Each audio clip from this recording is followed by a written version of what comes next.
Hey, what's going on, everybody? It's Samuel Akem here, and I'm back with another one. I appreciate you guys for tapping into another Akem'S analysis.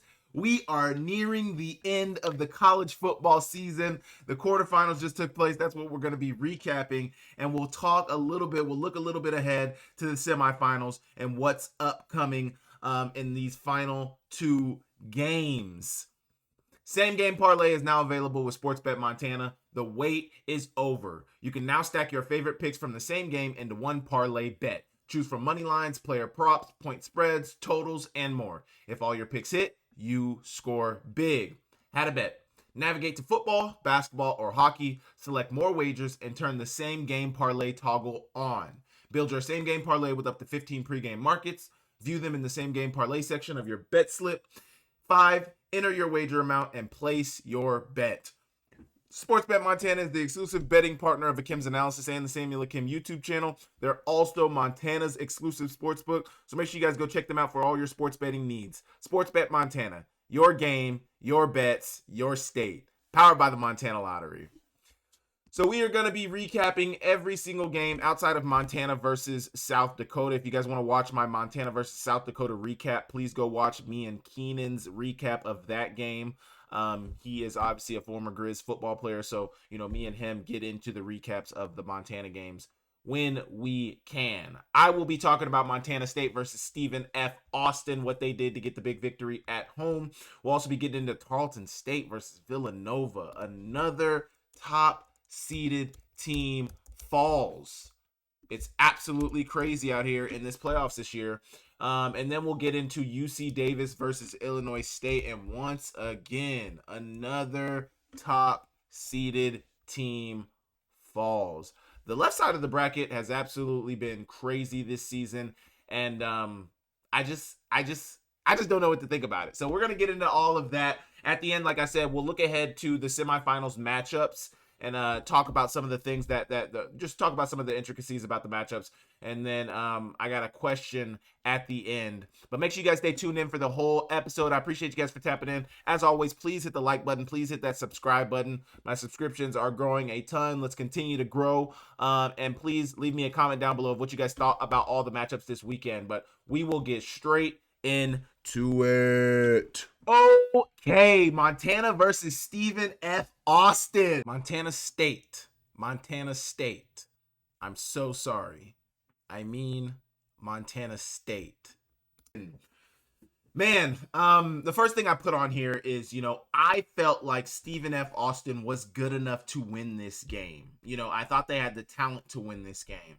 I don't think they played nearly well enough that you need to play against a top team in the country. Currently, the top seeded team left in the bracket, the number 2 seed Montana State Bobcats. They had a ton of receivers. I don't want to say a ton. Guys on this Stephen F. Austin team didn't seem like they were ready for the moment. And, there was a lot of tight window throws that Sam Vidlak made that his team just wasn't able to reward him on. And honestly, even late in this game, Stephen F. Austin was still fighting, still making it tight. And just, when it came down to it, they couldn't do it. Another thing I want to mention, as the reason why Montana State won this game, Justin Lamson has been a leveling force for this squad.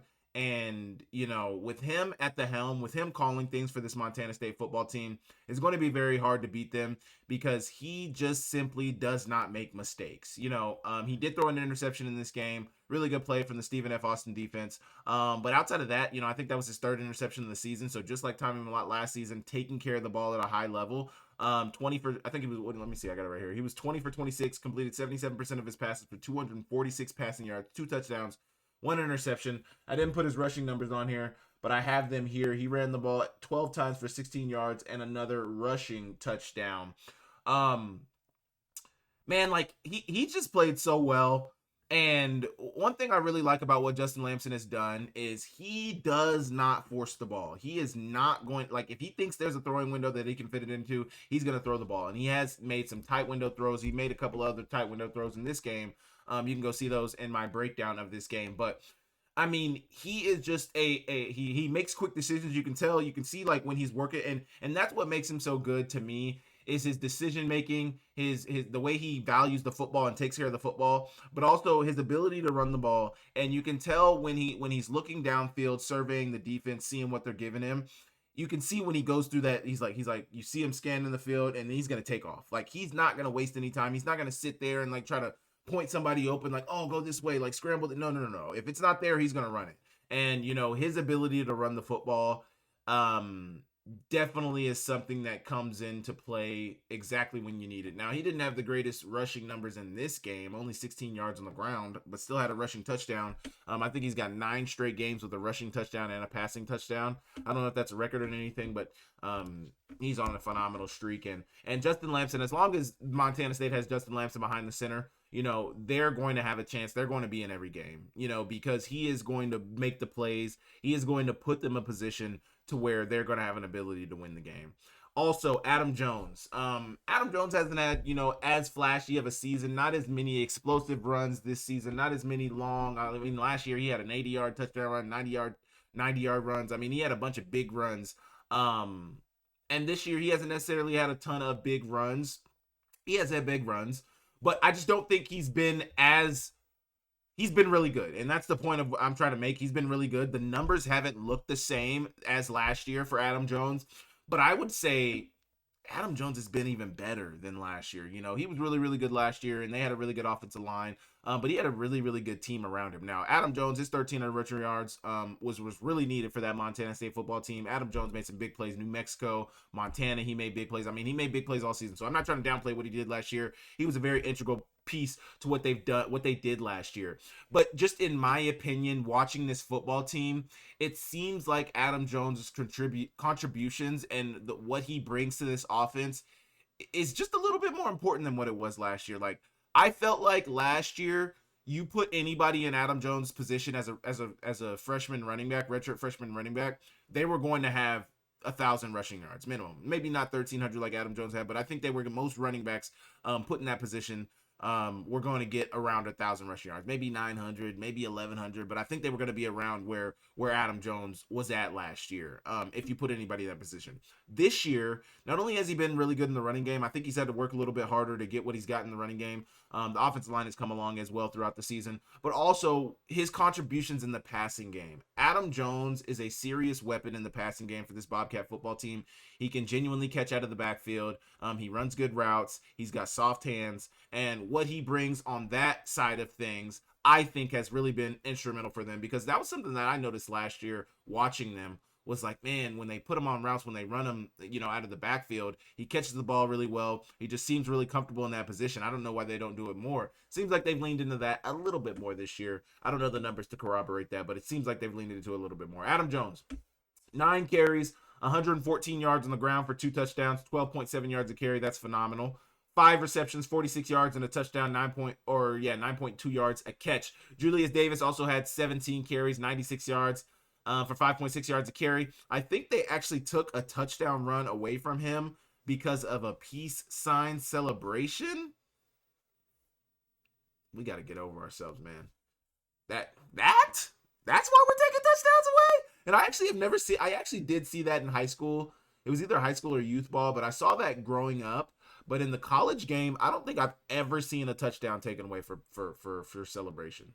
I thought the celebration penalty was 15 yards on the kick or 15 yards on the PAT. I didn't know it was 15. I didn't know it took away the touchdown. I don't know. And maybe they misofficiated that, but it seemed like that crew in that Stephen F. Austin game was a little, I don't want to say in over their head, but I don't know. Seemed like the moment was a little too big for them as well.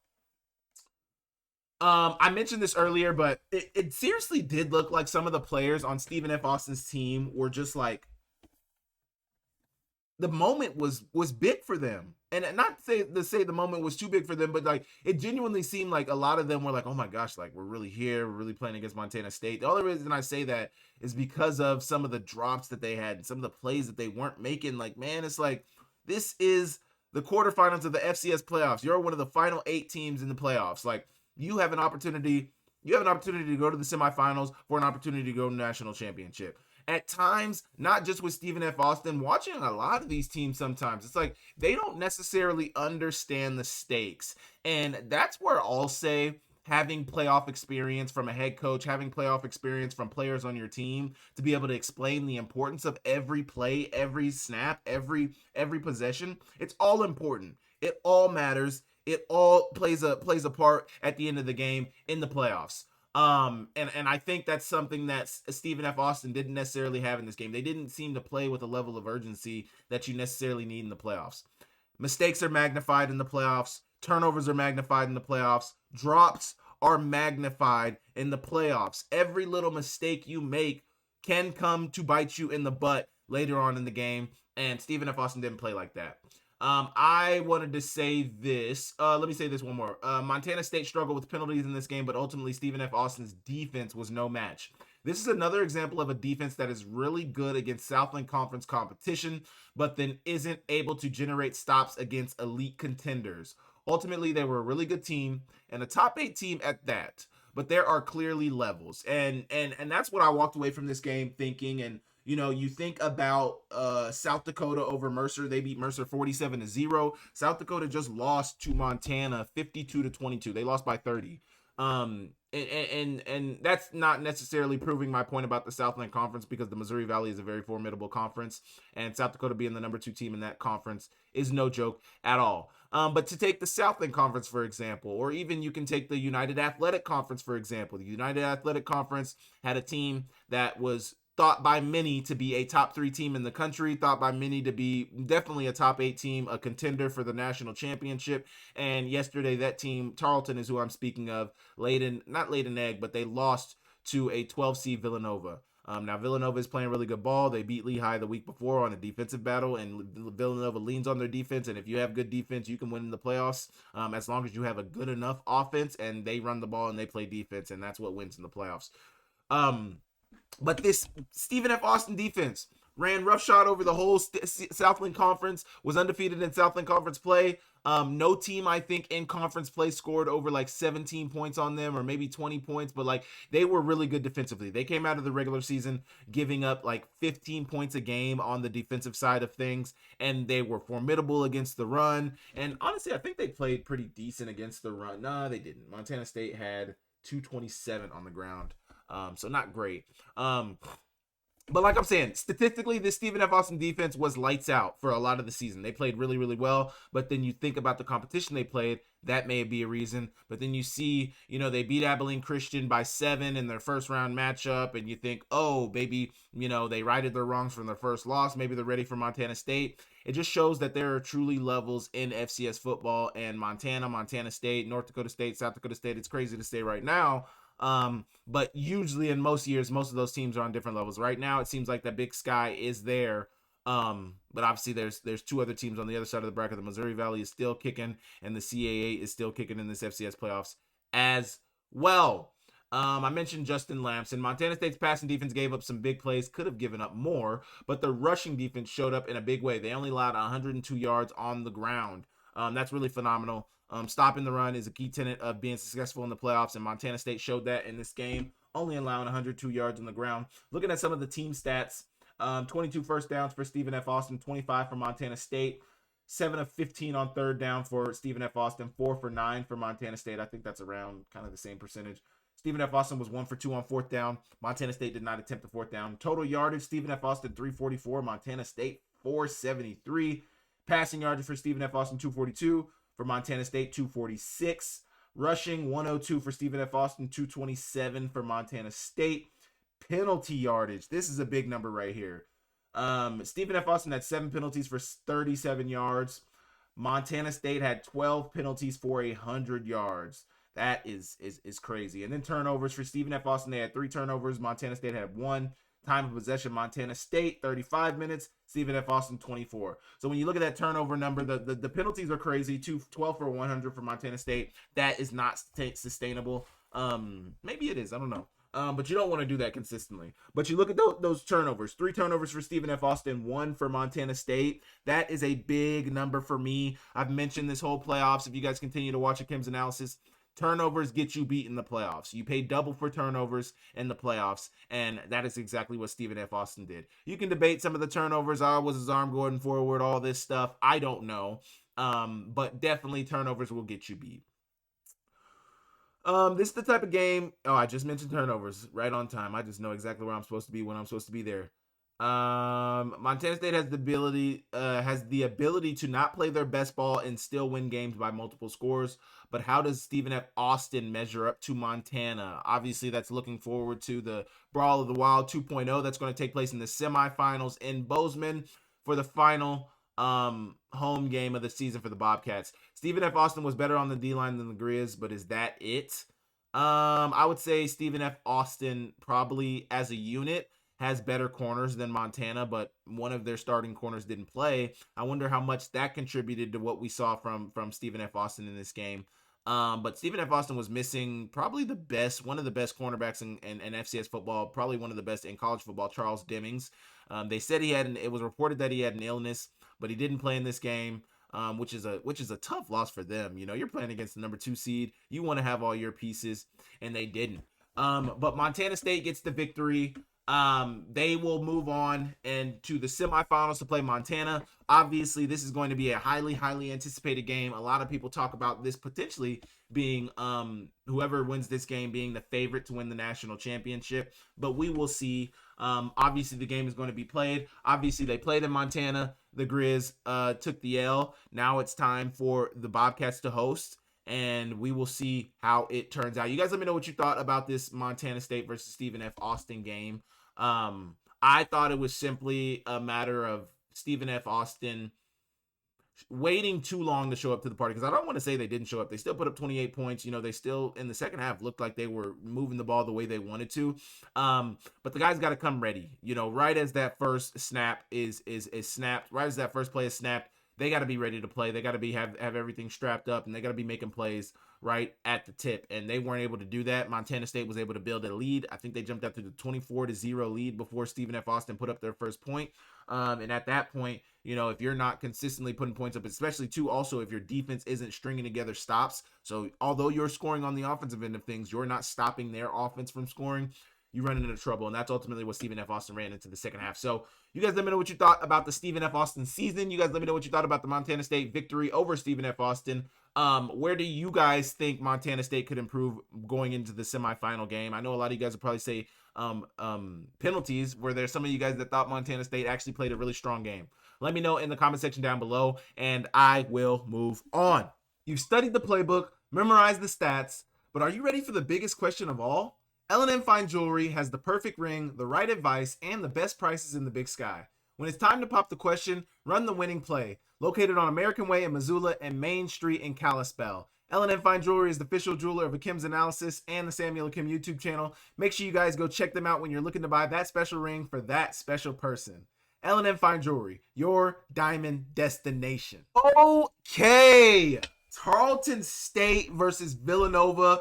Villanova got the victory, the upset victory, 26-21 over Tarleton State. I think Tarleton State was like, I can't remember exactly, but I think they were like a 10-point favorite coming into this game. And Villanova has been playing really good ball, man. Villanova, let me pull up the bracket real quick. I know Villanova beat Harvard 52-7 in their opening round victory, first round victory. Next, they went to number 5 Lehigh and won 14-7 in a grueling defensive battle, and that's really what's led Villanova to be where they are, and that's why Villanova should be feared by anybody they're gonna, excuse me, gosh, I got the hiccups out of nowhere. That's why Villanova should be feared by anybody they take on, because they can play defense and they can run the ball. You know, if you can play defense and you can run the ball, you can win a lot of you can win a lot of football games in FCS football. You know, that is the key. That is like what you need to be able to do: run the ball, stop the run. They stop the run really well. They run the ball really well, and you know, it's just a perfect storm for what they're able to do. Pat McQuaid is a good quarterback for what they need to do. He can also run the ball at times, but Jabril Mace, boy, you different. Villanova's defense was the winner of this game. They have probably been the best collective unit throughout this playoff so far. When I look at what everybody has done in this playoffs, and when I look at, you know, where everybody sits, I think Villanova is the best defensive unit we've seen thus far throughout the FCS playoffs. Montana State has been good. They haven't been great. They were good last week against Yale. They played a really good game against Yale, but they didn't follow it up with another good game against Stephen F. Austin. They gave up 28, almost 30 points to Stephen F. Austin. Now, although everything was a struggle for Stephen F. Austin, I would say for the most part, they still gave up a lot of points. Villanova, on the other hand of things, I mean, their defense is winning them these football games. Their defense won them the game against Lehigh last week. Their defense won them this game against Tarleton State. It wasn't that Villanova's offense was just firing on all cylinders. They were able to hit shots over the top. They had a bunch of big plays. They made every play. No, they didn't. They actually missed a lot of plays. They had a receiver drop a pass right before halftime that would have put them up. They were down 12-15. That would have put them up 19-15 or 12-16. I think 12. It was like 12-15 or I can't remember what the score was at this point. It was 12-14 at halftime. So that would have put them up 19-14 with that touchdown had they scored on that drive right before halftime. They didn't because of a drop pass, but they did have a lot of misplays. I mean, they had a drop pass right there. That same receiver had another drop touchdown. They just struggled, man. I mean, Villanova offensively, it was not smooth and clean for them. But when they needed to make plays defensively, they made plays. They stymied the run game of Tarleton State. Tarleton State only had 56 yards on the ground. Now, Victor Gabales had minus 23 rushing yards due to sacks.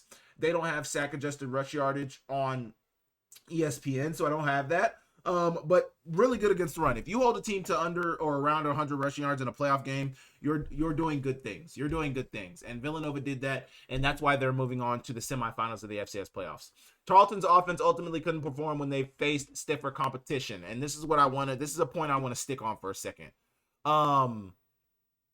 Man, I've been a big Grimace fan. Grimace meaning the UAC conference, Tarleton State, Austin Peay, Abilene Christian, Southern Utah, now into the Big Sky Conference going into 2026. But I've been a big fan of the United Athletic Conference, and I said, I thought the United Athletic Conference was up there and was ascending to be in the conversation for one of the top conferences, not over the Big Sky or Missouri Valley, but maybe that third or fourth conference in FCS football. And Tarleton State was the team kind of leading the charge with that. They were 11-1 in the regular season, 12-1 coming into this game against Villanova. But whenever they faced stiff competition last year and this year, they came up short. They faced stiff competition this year in Villanova this past yesterday, and they got off to a really hot start, 14-0 start, and then offensively things just stopped out of nowhere. I mean, their offense wasn't going anywhere, and I just don't know. I don't want to harp on Tarleton too much, but they did take the L, and we are recapping this game, and therefore with somebody's season ending, I feel like we should kind of recap how they got here and where they're headed into the future. I think Tarleton State's going to be a team to be feared in the FCS football. I think that for sure. I think in that United Athletic Conference, that's somebody you're going to have to check off on your schedule every single season. You're going to have to account for them. But this year, a lot of people thought that they deserved to be in the upper echelon conversations with a lot of the top teams in the FCS, and I was kind of teetering on that as well. But a lot of people said they weren't proven. A lot of people said, yeah, it's great, but let's see them do it against tough competition. And they faced the number 12 seed CAA team, one of the top teams in the CAA, and they fall short. So I think clearly showing that there are still levels within FCS football. There are still levels within these conferences. And although people keep trying to write this CAA conference off, and actually, I think Stan Beckton actually just told me, I believe Villanova is going to the Patriot League, if I'm not mistaken. So, Villanova propping up the Patriot League instead of the CAA. Either way, they're currently in the CAA, and a lot of people have been trying to write the CAA off, and Villanova is showing that, hey, we deserve to be in the conversation. Let's look at the team stats real quick of this game. Villanova, 23 first downs. Tarleton State, 17 first downs. Villanova was 7 for 15 on third down. Tarleton State was 3 of 11 on third down. Villanova 1 for 1 on fourth down. Tarleton State 1 for 3 on fourth down. Total yardage. Villanova had 426. Tarleton State had 266. Passing. 207 for Villanova, 210 for Tarleton. So pretty equal there. Interceptions thrown, each threw one interception. Pat McQuaid threw an interception as that was on their opening drive. That could have ruined them, but they play defense.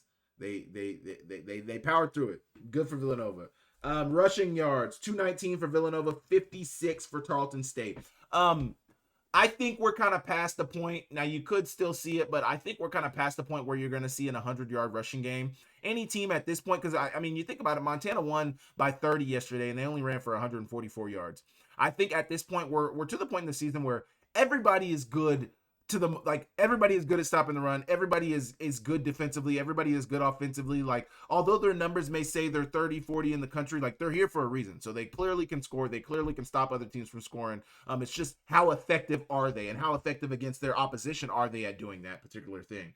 But Villanova 219 rushing, really, really good in a game like this against a Tarleton State team that, honestly, too, though, I want to mention this because if you guys don't watch my Akem'S analysis preview videos, I mentioned, like I said, the way this is a good matchup for Villanova. Why is it a good matchup for Villanova?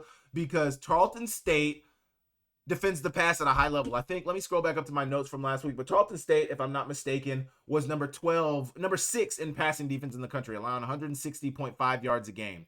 But they were number 69 in the country in rushing defense. They allow 163.6 yards a game on the ground, near middle of the pack, bottom half of the country in stopping the run. And what did I say would be a difference for Villanova? If they're able to get that run game going, if they were able to impose their will on the ground, that will make things hard for Tarleton State. They did just that. 219 yards on the ground. On the other side of things, they held Tarleton State to only 56 yards on the ground rushing. And when I look back at the numbers from where Tarleton State statistically or Villanova was rushing defense, they had the number 29 rushing defense in the country, allowing 133.1 yards a game. So probably improving. There's probably some outliers in that number, but for the most part, seems like a pretty good run stopping team to me, and they showed that in this game. To look at the penalties, Villanova had 9 penalties for 84 yards. Tarleton State had 4 penalties for 30 yards. Like I mentioned, both teams had 1 turnover, but 33 minutes of time possession for Villanova and 26 minutes of time of possession for Tarleton State. Villanova did what they needed to do. They made the plays they needed to make, and that's the thing that I get from this Villanova team is that they play good defense, they run the ball well, but also it feels to me like they're not necessarily going to beat themselves, like although they threw the turnover and although they had 84 yards in penalties, it seems like a team where you're really going to have to beat them. You're going to have to put them away. You can't just make a play here. Like, Tarleton State scored in their first drive of the second half, and it seemed like, okay, like Tarleton State is woken up now and they're just going to blow Villanova out. Well, not exactly. You guys made adjustments at halftime. We also made adjustments at halftime. And you coming out showing us your new adjustments outside of halftime, we are now going to adjust to those. And they did just that, and they stopped them.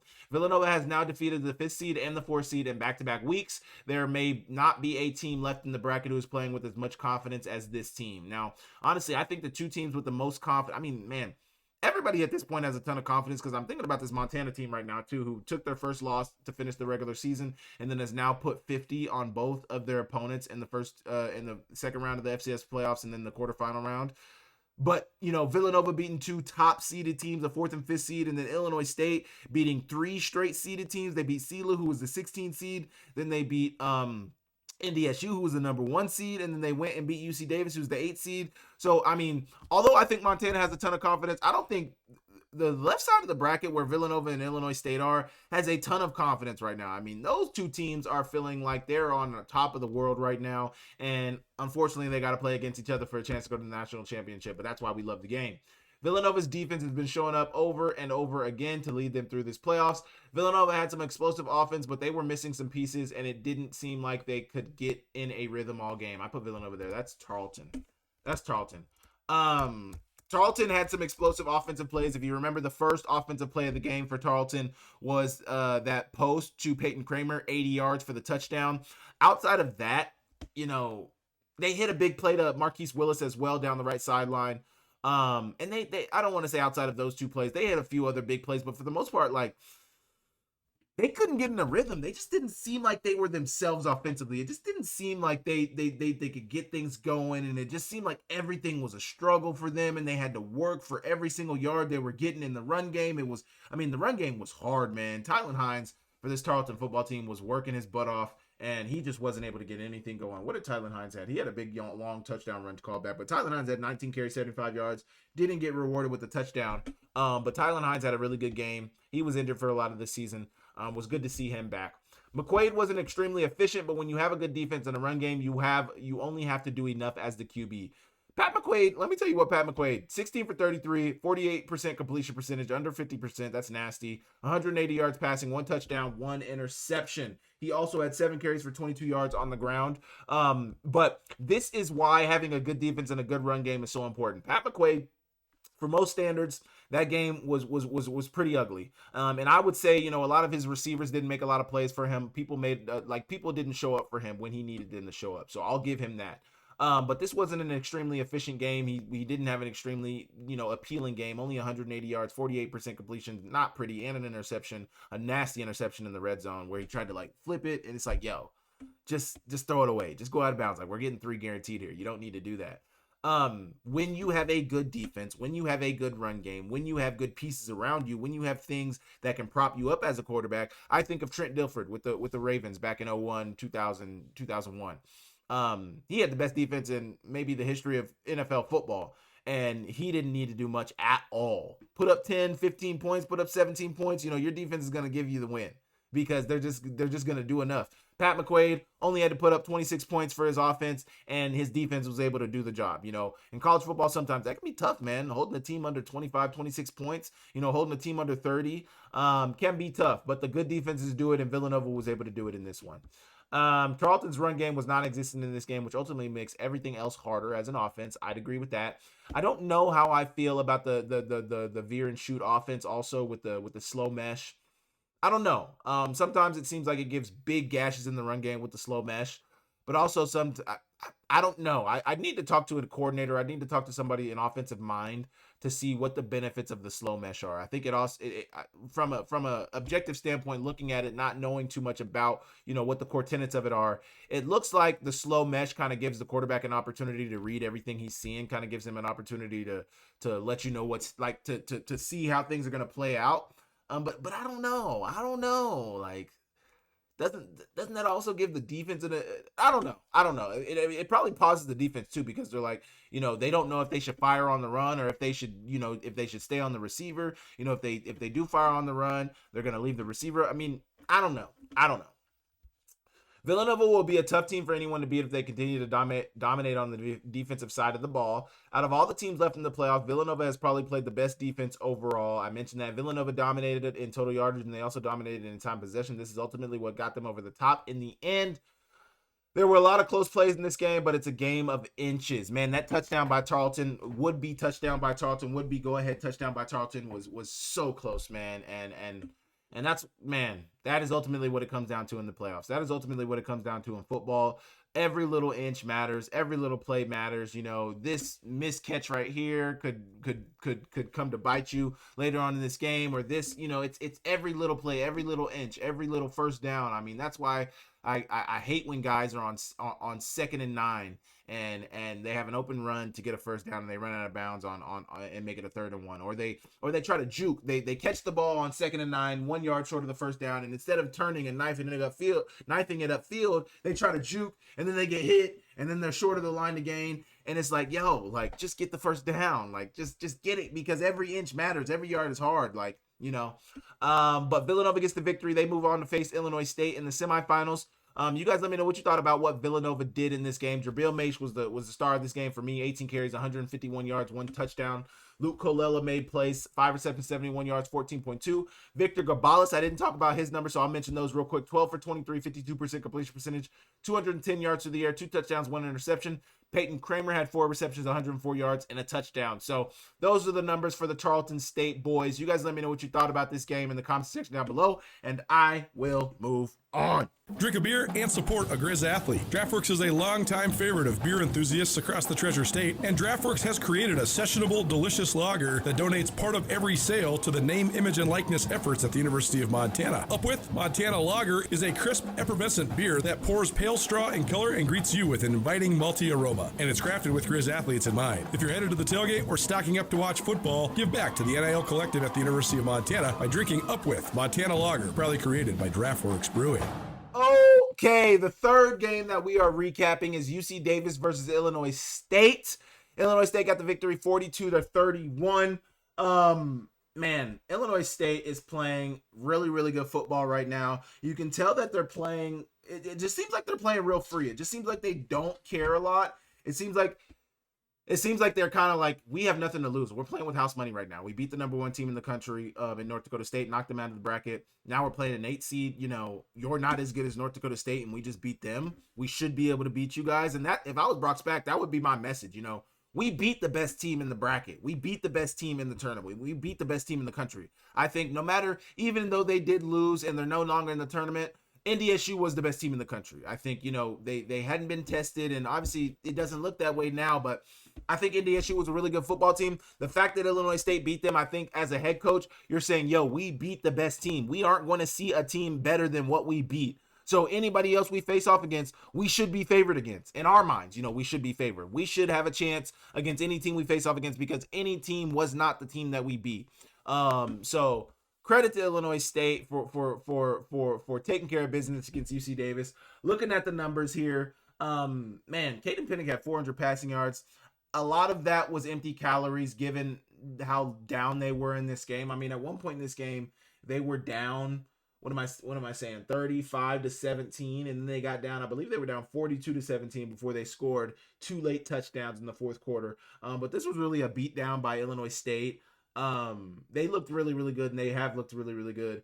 Also, Tommy Rittenhouse wasn't asked to throw the ball as much in this game. Crazy what happens when they're able to play with a lead. But last week he threw the ball like 52 times. They were down for most of that game to North Dakota State. And this game, he threw the ball 20 times. He was 15 for 20 for 266 yards, 3 touchdowns, and 1 interception. The run game was there as well. Victor Dawson had 148 yards on the ground on 29 carries, no touchdowns. Seth Glatz had 2 touchdowns on 5 carries and 85 yards. So the run game was really, really hitting for Illinois State. UC Davis, a team that's been beat up this season, has gone through a lot, has lost a lot of players to season-ending injuries. A couple of players have hit the portal. It's been a year for UC Davis, and Tim Plow, their head coach, kind of talked about that in his post-game presser. You know, UC Davis getting past this point has kind of become, this is kind of like a wall for them. It's kind of like their ceiling currently is like they can't break past this ceiling of the FCS quarterfinals. And it sucks in this game. It sucks in this instance because this is the first instance where I would say it really seems like UC Davis had a really, really strong chance. Like, they were favored in this game, and they should have been favored in this game. And I think they play better. They have a really good chance to win this game. You know, it seems like their offense in this game, in a game like this, their offense needed to continue to show up. Their offense needed to continue to answer, and their offense didn't continue to answer. You know, Illinois State and them went back and forth. It was 21-17 in the first half in favor of Illinois State, and UC Davis didn't continue to score points. Neither team scored in the second quarter, but Illinois State put up 14 points in the third quarter. UC Davis went scoreless in the second and third quarter before they put up 14 in the fourth, but at that point it was too late. You know, Illinois State had mounted such a big lead that UC Davis couldn't fight back. But turnovers get you beat in the playoffs, and UC Davis lost the turnover about a 2-1 in this game. UC Davis got a lot of empty calorie stats in this game, but it was never really close after the first quarter. Well, it was close after the first quarter. It was close in the second quarter. But really after middle of that third quarter, after halftime, it was never really close, and UC Davis just didn't have enough. Tommy Rittenhouse didn't need to throw the ball as much in this one due to the run game being more effective. ISU ran for 266 yards in this game. They also didn't trail in this game like they did against MSU. 2 points I've already made. Daniel Sobkowitz has been a playoff riser this season and has looked phenomenal. I mean, Daniel Sobkowitz, how are you not a fan of this guy? 6 receptions, 150 yards, 2 touchdowns. Looking at Daniel Sobkowitz numbers on the season, he's at 992 on the season. I think that's what he's at. Let me count his touchdowns real quick. It says he's got 14 on here. Yeah, so I don't even think they did add the numbers on here. Yeah. So he's got 71 receptions, 992, 16 touchdowns. Let's look at his playoff numbers alone. Against Sela, 8 receptions, 89 yards, no touchdowns. Against NDSU, he had 8 receptions, 67 yards, 3 touchdowns. Against the number 1 team in the country in the playoff bracket at that point, he had 3 touchdowns to get the upset victory. This week against UC Davis, 6 receptions, 150 yards, 2 touchdowns. He had an acrobatic diving catch that was absolutely phenomenal. He's had a really, really good year. Looking how old is he? A senior? Yeah, he's a senior. So, man, he's played well. He's played well. I mentioned Caden Pinnock's numbers briefly, but Caden Pinnock was 29 for 41, 70% completion percentage, 402 yards through the air, 3 passing touchdowns. an interception, 6 carries, 26 yards, 4.3 yards on the ground. Stacey Dobbins showed up for UC Davis. He had 10 receptions, 121 yards, 2 touchdowns. One of those touchdowns and a lot of those receptions were in trash time. But Stacey Dobbins, if he sticks around, I think can be a really, really good player for this UC Davis squad. And then Jordan Fisher, 13 carries, 70 yards, and a touchdown, 5.4 yards a carry. He showed up a lot this year for me. ISU has won 3 straight road games in this playoffs, and if they want to make it to the Natty, they would need to win 4 straight. Not only that, but they also beat 3 straight seeded teams on their way to the semifinals. Illinois State seems like a team who is on a mission. Was this game a combination of a perfect ISU and a really bad UC Davis, or did ISU just simply impose their will? I lean towards saying Illinois State really imposed their will on this UC Davis team. Although it was close back and forth in the first quarter, I don't think UC Davis made a ton of detrimental mistakes in this game. I just don't. Like, they had 2 turnovers. You know, losing the turnover battle, that will hurt you. So a fumble and an interception, those are 2 detrimental turnovers. Those are 2 detrimental plays, and I'll give you that. But I just think Illinois State was the better team. I just think Illinois State simply played better, and I just think Illinois State played better. I just don't think UC Davis played their best ball, but I don't think it's bad UC Davis. I wouldn't say it's bad UC Davis, really bad UC Davis, as I put in here. I just think ISU simply imposed their will. I think ISU wanted it more. I think Illinois State, has been more battle tested from the standpoint of playing NDSU twice this season, beating them once. They played a South Dakota State. They played many ranked teams this season. Not many ranked teams, but they played a lot of tough competition this year. To look at their schedule from this season, they did play Oklahoma in a loss. They lost 35-3. But they played North Dakota State in the regular season. They played Youngstown State, lost to them in the regular season. They beat South Dakota in the regular season 21-13. They beat South Dakota State 35-21. They lost to Southern Illinois 37-7. But then they beat SELA, they beat North Dakota State. So, I mean, when you just look at Illinois State's schedule and what they've been through, they've been much more battle-tested, I would say, than this UC Davis football team. And I think in a game of this magnitude, especially being on the road, they've played a ton of road games. Let me go back to their calendar and see how many road games they won. Youngstown State was a home game they lost. North Dakota State was a home game they lost. Oklahoma, that was let's see. South Dakota was a road game that they won. South Dakota State was a road game that they won in Brookings. And then SELA was a road game. North Dakota State was a road game. And now UC Davis was a road game. So I think they were just more battle tested. They have been on in more tough environments. They've needed to win games of that magnitude before. And they did it today. They did it yesterday. I mean, Caden Pinnick is young and will be able to use this experience to power him through his sophomore season if he handles it correctly. How he now understands the level of play and precision needed to get to the top of the subdivision. I really love this experience for Caden Pinnick because he had a really good year. I think he had 10 interceptions on the season. He probably should get that cleaned up going forward. That's not terrible because, I mean, when you look at Kelly Ayat's passing numbers, I think he's got around 8 interceptions on the season. So, I mean, 8 to 10 interceptions isn't terrible. But you also need the pieces around you to be able to pick up the slack. I think, given Caden Pinnick's interceptions numbers on this season, his defense isn't good enough to kind of handle some of the turnovers he has at times. But I think he now understands the level of play that's needed to get to the top of the subdivision. He sees the precision. He sees the attention to detail that's needed. He sees how he needs to value the football. I think he's going to be a phenomenal player. I loved watching him this season, but he just ran into a team that kind of is playing at a different level right now. They're playing at a different tune. There's going to be a lot of recruits who want to be a part of what's being built at UC Davis. They need to build their defense up in the worst way. Their inability to stop teams at times has been a big problem, and it ultimately hit them in the biggest game of the year. How much did the stress of the living situation and finals factor into the performance of the Aggies? Is every other team having finals on this week? Also, I think a lot of teams are. I know on one of the broadcasts yesterday, they mentioned that, such and such UC, I think it was on the UC Davis broadcast, but I think they were talking about a lot of the other teams, like all the teams are kind of going through finals in this week. And I think they are, because I think next week is when I think the high schools get out, on Monday, Tuesday, Wednesday, or somewhere around there. So I think the colleges are also having their finals. I don't know. I've been removed for some time now, man. I don't know. Does it matter? Should it matter? I think to an extent it matters. I don't think it should matter a lot, but I think to an extent it does matter. You know, when your players don't know what their living situation is going to be, when your players have finals that they're studying for, when your players got a lot of things going on, that plays a part into into what's going on. So I think it does matter. I don't think it's a moot point, but you know, I don't know. Illinois State got to get the victory, and we're going to talk about what's upcoming for them.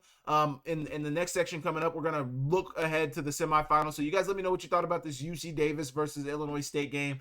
What do you guys think Illinois State should be the favorite to win it all? I mean, they beat NDSU, now they beat an 8 seed. Obviously they beat up on an 8 seed, I would say, and then they beat NDSU. Are simply based off who they have beat and what type of confidence they probably have within their locker room. Is Illinois State a team that everybody needs to fear who's left in the bracket? You guys let me know in the comment section down below, and I will move on. Life can change in an instant. If you've been hurt in an accident, suffered from medical negligence, or are facing criminal charges, you don't have to face it alone.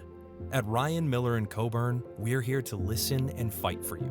We're your neighbors, traveling across Montana to stand by your side as your link to justice. Real people, real help, right here in Montana.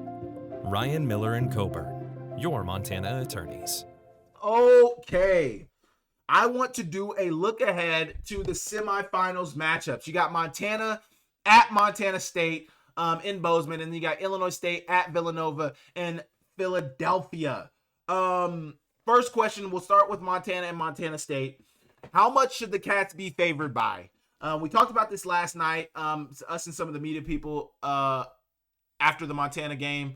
And I said, I think it should be the same spread as it was in Missoula for Cat Grizz. I think the Cats should be favored by 2.5, 3.5. I don't know how you go higher than like 3.5 points, but I think they should be favored by 3.5, maybe 4 maximum. You know, keep it at a solid 4. They're favored by 4 points. I think that's a good spread. I don't think you can really go higher than that because I don't think if you've watched both teams play, I don't think you can't say Montana has been the better team in the playoffs. You know, although they lost the last game of the regular season, some would say that had been a wake-up call for Montana. I think Montana State should be favored, but I don't think they can be heavy favorites because I don't think Montana State has been the better team. I think it's similar to how what the thoughts were coming into Montana State, coming into Cat Grizz. It was like Montana's undefeated, but Montana State's looked like the better team. You know, I think it's flipped now this time. I think Montana State's got the Big Sky Championship. They've got the Great Divide Trophy. They obviously are Big Sky champs. They're the number 2 seed for a reason. But I think Montana has looked like the better team through 2 playoff games. Which team has more momentum coming into this game? I kind of just spoke on that. Montana definitely has the more momentum. They have looked. This is the best Montana's looked. And, you know, teams talk about it. Coaches talk about it all the time. You want to be playing your best ball in December. I think Montana's doing that right now. So I think, you know, based on, you know, who should feel better coming into this game, I think Montana should feel better coming into this game just because I think they're hitting their stride at the right time. More importantly, I think their defense is really starting to, and it's so crazy because you guys have heard me talk, like, you know, like I've basically said you are who you are at this point in the season. Like, you're not going to improve. You're not going to make drastic improvements at this point in the season. It really is what it is at this point. But one thing I would like to counter that with is Montana played their starters very sparingly throughout the season. I mean, they would rotate a lot of the season. They rotated a lot of their players. This is the point in the season where Montana starts to play full-time starters for the full game or a majority of the game, 80, 90% of the game at this point. And I think that's really shining through with how they've been playing as well. So I think Montana has more momentum coming into this game. What are my early thoughts on what each team needs to do to win? For Montana State's standpoint, you have to find a way to get Julius Davis and Adam Jones open running lanes. You have to find a way to get Julius Davis and Adam Jones running downhill. You have to find a way to get Justin Lamson running downhill as well. I think you got to find advantageous matchups for Montana State on the outside. I think it's going to be a little difficult given how well Montana secondary, I would say Montana secondary has been with Keon Lau, Kenzel Lawler, Micah Harper, Diesel Wilkinson, TJ Roush. I mean, I think they're all playing at a really high level right now. But I think that's the key. I think Julius Davis and Adam Jones are going to be a key in this game to win this game for Montana State. I think Julius Davis and Adam Jones. For Montana, on the other end of things, I think the key to winning this game is to find a way to stop Justin Lamson. Not necessarily with his arm. I think you got to stop him with his arm. I think you got to create some Negative plays, I think you do have to create some turnovers. I think you're going to have to create a turnover or two. But I think stopping Justin Lamson with his legs, you cannot let him beat you with his legs. That was something that I think was the difference for Montana State offensively in the first game, was Justin Lamson's legs. There was some times where his legs really, really hurt Montana. I mean, in the worst way. He scored a rushing touchdown. It was a really long touchdown. Montana lost contain. There was one play where he didn't even get a first down, but he made it a 3rd and 1 where he scrambled, maybe a 4th and 1.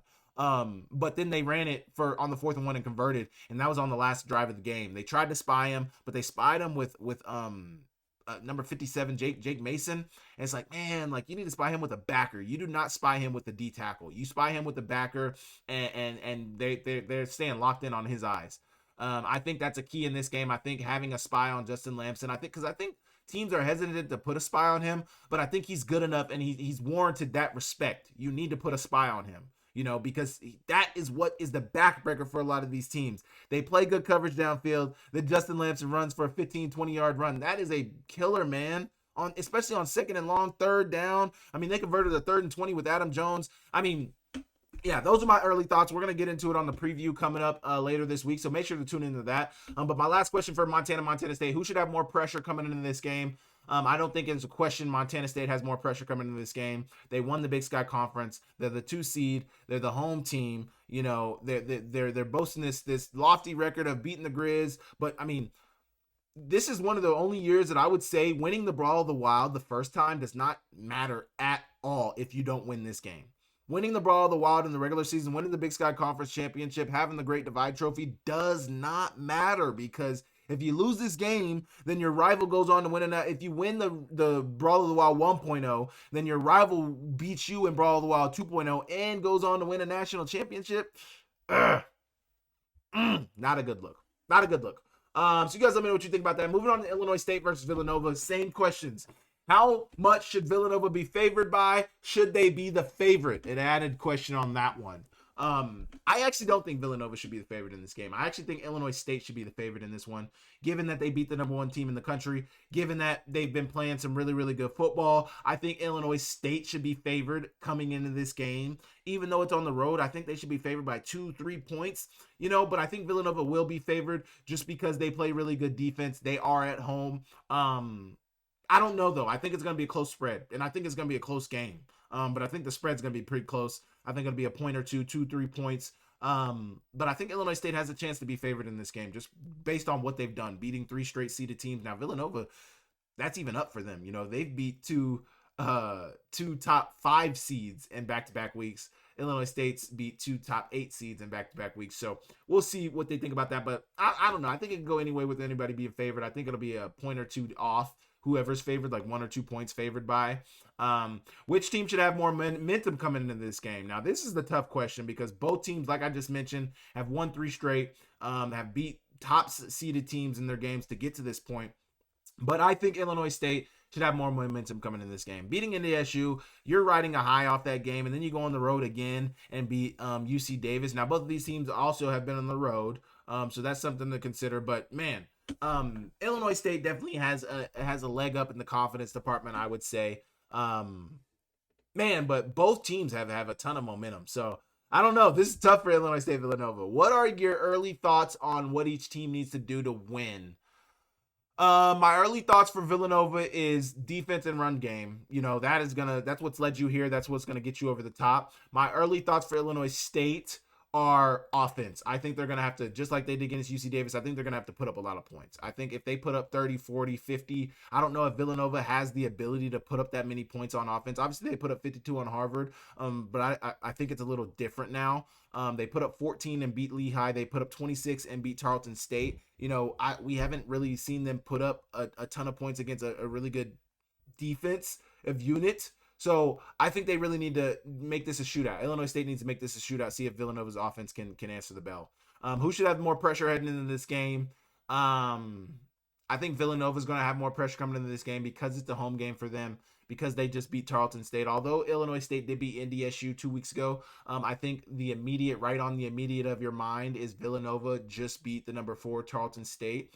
and now you're at home. So I think that kind of puts the pressure on you to like, oh, and you're the seeded team. Illinois State's unseeded. Like I said earlier, they're playing with house money. They have nothing, absolutely nothing to lose. So Villanova's going to have the more pressure coming to this game. You guys let me know what you think looking ahead to these semifinal matchups about both Montana at Montana State and Illinois State at Villanova, and I will move on. Okay, my last question on here is which championship matchup would be the most interesting? I am going to lean by something I saw online and say Montana Villanova. The only reason I think that would be the most interesting is because it's a 2009 rematch of Montana versus Villanova. And some may say, oh, well, that doesn't make it interesting. That's boring. But I just really think that's interesting because I didn't know anything about Montana back then. I wasn't even offered by Montana. I was a middle school, I think I was elementary school, 5th grader in 2009. But I would love to see the rematch of that, and love to get Coach Houck to get an opportunity to get his get back in that game, because I know in 2009 he had a juggernaut squad and they were supposed to win it all and they didn't. So you guys let me know what you guys think, which matchup out of the 4 potential matchups would be the most intriguing, and I will move on. Okay, I want to thank you guys so much for tapping into the channel. I appreciate you guys. Like I mentioned, we will have a preview video on Thursday coming out this week. But then the recap on Monday will not be there. I will be out of town. But I may do like a quick live after the game just to give you guys some quick thoughts or anything like that. But I just want to thank you guys for tapping in. Obviously, Skyline Sports will be at the national championship, so I will be there. So I won't have a recap right after the games, but the week, I think probably right after Christmas is when I'll get back, because we're going to Houston for Christmas as well. I'll give you guys, I'll post a recap video to kind of talk about what's going on. And me and Keenan will get on it too, and we can talk about how the semifinal matchup went, however that did go. And we'll be there. So make sure you guys tune in for the preview this Thursday. Make sure you guys be on the lookout for the recaps following right after Christmas is when the recaps will be coming, in between that New Year's time. But I just want to thank you guys so much for tapping in. This video has been brought to you guys by Sportsbet Montana, the exclusive betting partner of Akem'S Analysis and the Samuel Kim YouTube channel. Sportsbet Montana is also Montana's exclusive sportsbook. Make sure you guys go check them out for all your sports betting needs. Sportsbet Montana, your game, your bets, your state, powered by the Montana Lottery. Thank you guys so much for tuning in to the channel. I appreciate you guys, and I'll catch you guys on Thursday. See you later.